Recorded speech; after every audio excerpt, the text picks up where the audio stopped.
What's up, everybody? Hey, after the break, you will see multiple interviews that I conducted with my Army battle buddies. Stay tuned, stay locked. Those compilations coming up next. Trust and believe. You are tuned into episode 133 of the Nomad Cast, where story time is a pastime. I'm your host, Mr. Anderson. Thank you for tuning in today.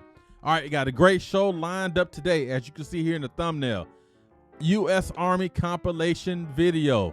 5 interviews that I conducted with my battle buddies, guys and gals I've been stationed with, recruited in the Army, so on and so forth.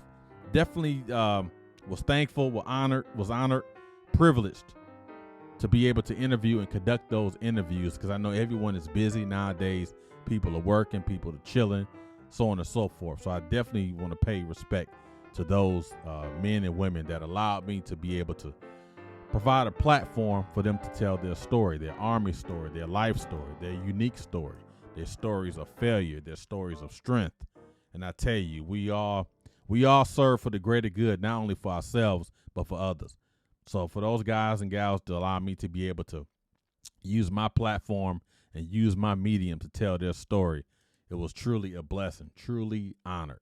So with that being said, sit back and relax and enjoy 5 Army interviews that I conducted, a compilation, if you will. Trust and believe. Trust and believe. You are tuned into episode 122 of the Nomad Cast. I'm your host, Mr. Anderson. Got a special guest in the building today, a distinguished gentleman, honorable gentleman, a gentleman I served with way back in 2017. The seniors, the peers, and subordinates, everybody wanted to introduce the retired, I want to emphasize the retired Army First Sergeant, Mr. FRAZER. What's going on? What's going on? What's up, man? My dad would tell us in a minute, hey, you do something to wind up in jail, that's where you're going to sit. When we were young, man, they let us know they loved us by let us know they didn't care about us. Like, hey, yeah. You do something stupid. So for me, it's crazy. So my recruiter, I had thought about joining when my daughter was born. I was 19, she was born. So I had a recruiter, man. I didn't even know he was in the Army. Like, we used to be on the basketball court, be playing basketball. I guess that was like his little recruiting tactic. He would come around, hang around, just be like one of the people.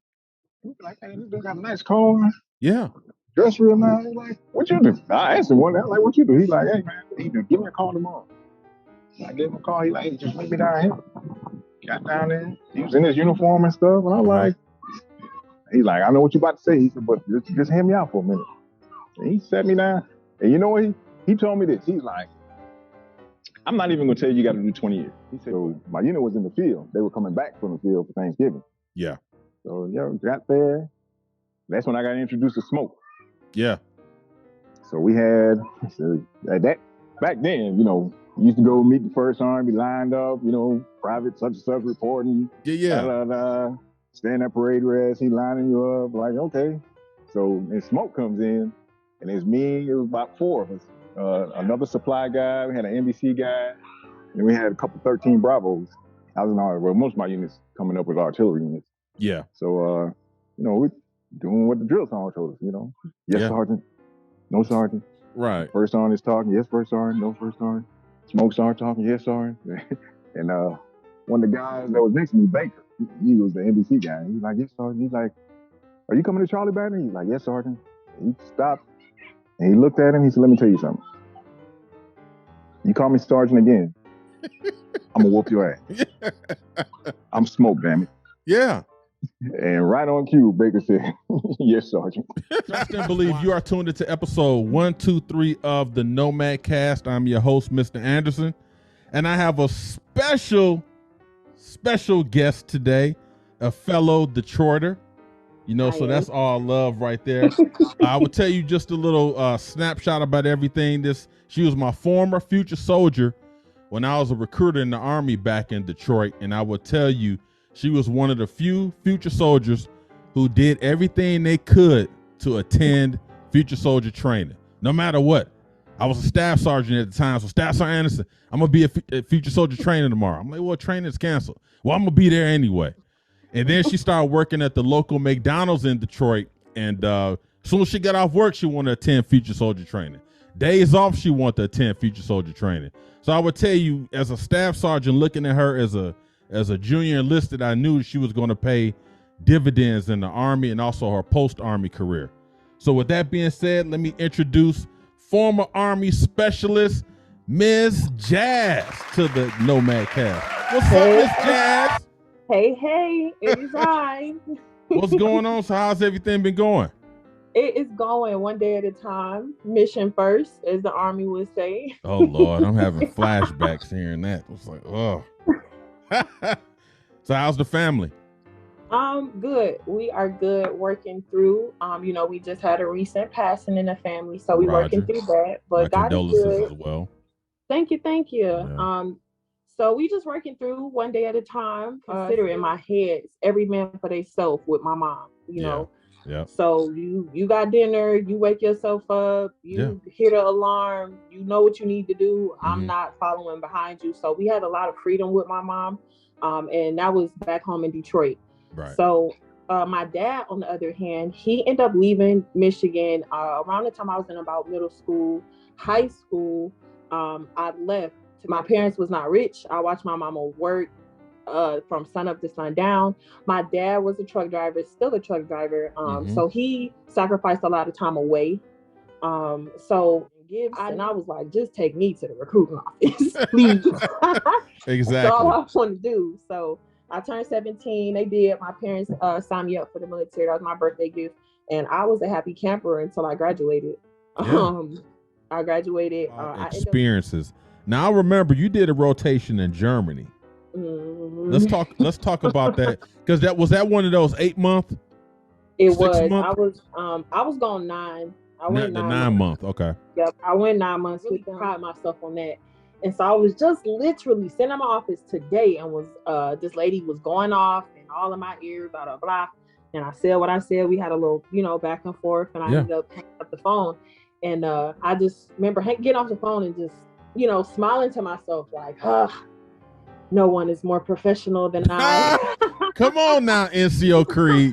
Like, I swear, I just was like, oh man, like, and trust and believe, ladies and gentlemen. You are tuned into episode 125 of the Nomad Cast, a podcast that covers multiple topics. I am here with a good friend of mine, a battle buddy, as we say in the Army, or did they transition to warrior companion, whatever they talk about.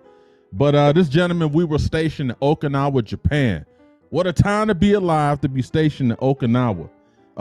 This gentleman definitely had a career path similar to mine. We both had the same MOS.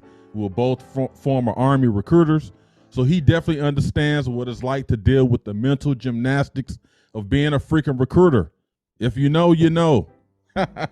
He's an avid baseball fan. He loves the Boston Red Sox. I don't know why. Maybe we can convert him to be a Tigers fan, but we'll see how it goes. But nonetheless, I want to introduce soon-to-be Army retired First Sergeant, Mr. NEES is in the building. What's going on, sir? When you walked in that door, what was your initial plan? Do I want to just hear what he's saying? Do I want a career? Do I just want some money for college? What was the initial plan? Well, me and my cousin were supposed to join together. Mm-hmm. Recruiter, and picked the job 92 Alpha. And he's like, we should do this job because he's like, the recruiter says all you do is drive a forklift in a warehouse. I'm like, I could drive a forklift, whatever. Yeah. And obviously that was a lie. Yeah, definitely. Definitely. So it was way more than that. I mean, I learned a lot of the 92 Alpha, and I'm happy I had the experience as a 92 Alpha. I mean, it's not just warehouse work. I think it was 2006 when I left for recruiting. Yeah. Okay.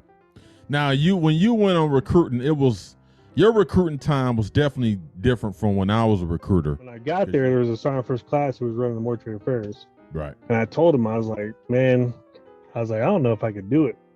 I was like, and he was like, look, dude, he's like, it's not a job anybody wants to do. He's like, but it's a job that needs to be done and needs to be done right. Yeah. You're preparing these heroes to go home to their family. And I was like, he was like, we just lost a soldier last month. Watch this Army veteran, Miss Short, is in the building. What's up, Miss Short? That was fine because we still did stuff. Mm-hmm. We still went to the range. We still, we still had to do long marches. We had to do one. I forgot. I think it was, oh Jesus, a good 20 plus miles, something like that. Yeah. And then your rucksack had to be packed with a lot of heavy weights. So at that point, they was like, "Are you sure you about to?" Everybody had their doubts again. So you about to go do this ruck march? I am. Yeah. I am. Just so y'all will leave me alone. I'm gonna go do it. Yep. I'm a pro to y'all. My knee is jacked up, granted, but I'm still gonna do this ruck march. Yep. And I finished it a lot faster and still got more respect from the NCOs again. Yeah. I'm like, "Sort, you, man, okay." See, I told y'all I may be busted up, but I'm gonna do what I got to do. I'm gonna muster through the pain, and that's one of the things the Army military has taught me. It gives you so much more tougher skin, pain and all. It makes you more resilient. It where does. a lot of times, not saying the lifestyle that we led we're better than people, but it teaches you to be more resilient because you got your subordinates looking at you, you got your seniors looking at you, and you got your peers looking at you. Yeah, absolutely. Let me introduce y'all, Master Sergeant ZARZAR. Master Sergeant, what's up? What's up? I have friends now, and she just like, "Hey, look at your record." She looked at my record, said, "Hey, change this, do this." Yep. Boom. Class 72. I got selected for Class 72, number 1 out of 340. I'm sitting there like, "Yo, this is surreal." Got to the academy. Academy is a beast. I mean, total of 10 months, right? Got there. Yeah. I got there in July. The school started in August, and we graduated in June. So about 10 months. My mistake going to the academy, thinking that I'm going to another NCOS school. I know it's a PCS mode, right? Right. Man, I reported a couple of days before the school started. Yeah. But academy overall, the academy was great, man. It's a lot of stuff that we learn over there. It's funny that, you're saying, trust and believe, right? I was saying academy with trust and inspire. Trust and inspire. Trust and inspire, right? Trust and inspire. Man, you talking about 10 months being around NCOs that have all the knowledge, NCOs that have been first sergeants, that think they're the best first sergeant in the world. Yeah. Best master sergeants. Yeah. You competing, it gets so competitive, and you tell yourself, man, I'm not here to compete, right? Right. I'm here to learn. I'm here to build, I'm here to build relationships. I'm here to network.